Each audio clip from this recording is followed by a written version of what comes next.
LCL, ma vie, ma ville, ma banque. Bonjour, nous nous retrouvons pour un nouveau numéro du Flash des marchés financiers. Que doit-on retenir de ces 15 derniers jours? Durant les 15 derniers jours, les marchés se sont tout d'abord nettement appréciés, avant de redescendre en fin de semaine dernière, avec un gain plus important aux États-Unis par rapport à l'Europe. L'Eurostock 50 est finalement quasi stable à 5326 points, tandis que le S&P 500 progresse de presque 2,5%, bien aidé par la remontée des 7 magnifiques. L'annonce du premier accord sur les droits de douane avec le Royaume-Uni, et surtout la désescalade avec la Chine grâce à la pause de 90 jours et à la redescente des droits de douane à respectivement 30 et 10% sur la Chine et les États-Unis, n'est pas étranger à cette bonne performance. S'ajoutent à cela les publications d'entreprises du premier trimestre qui ont plutôt rassuré de part et d'autre de l'Atlantique, en dépit d'une faiblesse persistante sur certains secteurs, luxe et automobile notamment. Plus récemment, les craintes sur la dette américaine, dans un contexte de moindre demande pour les nouvelles émissions de dette US, alimentent la remontée du taux 10 ans américain aux alentours des 4,5%, après un pic à 4,6% dans la semaine et contre 4,38% il y a 15 jours. La perte du AAA américain par l'agence Moody's la semaine dernière a également contribué à cette hausse. Enfin, vendredi dernier, Donald Trump s'est à nouveau illustré sur les marchés avec une recommandation de mise en place de droits de douane à hauteur de 50% sur les produits de l'Union européenne à partir du 1er juin. On peut supposer que les négociations sont plus complexes qu'attendues par les États-Unis avec l'Union européenne.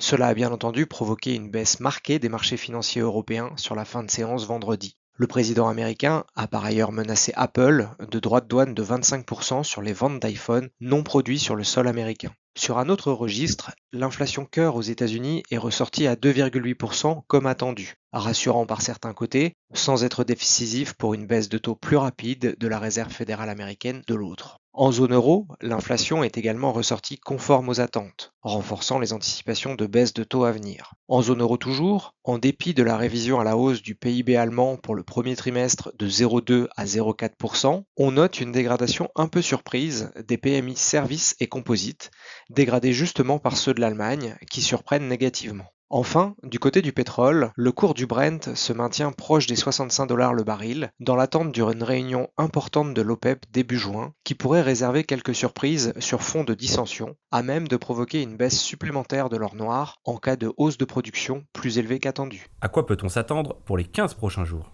Dans les 15 prochains jours, les investisseurs s'attendent à une quatrième baisse de taux de la BCE le 5 juin prochain. La Réserve fédérale américaine devrait quant à elle à nouveau laisser ses taux inchangés un peu plus tard au mois de juin. Si la réunion de l'OPEP début juin mentionnée précédemment sera fortement suivie, c'est à coup sûr les différents indicateurs sur la vigueur et la santé de l'économie américaine qui seront scrutés avec le plus d'attention, afin de déterminer l'ampleur d'un éventuel ralentissement économique à venir, conséquence de l'impact des droits de douane mondiaux aux États-Unis.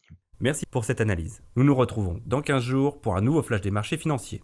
Au revoir. LCL, ma vie, ma ville, ma banque.